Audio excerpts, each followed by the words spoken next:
યમુનાજીનું પદ. ભક્ત પર કરી કૃપા શ્રી અમુને જો એસી.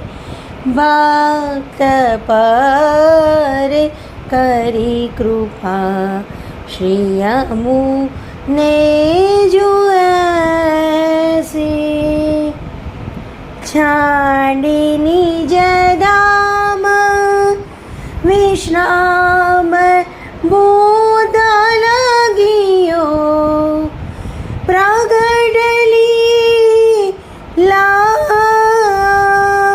દેખાઈ જો તૈસી.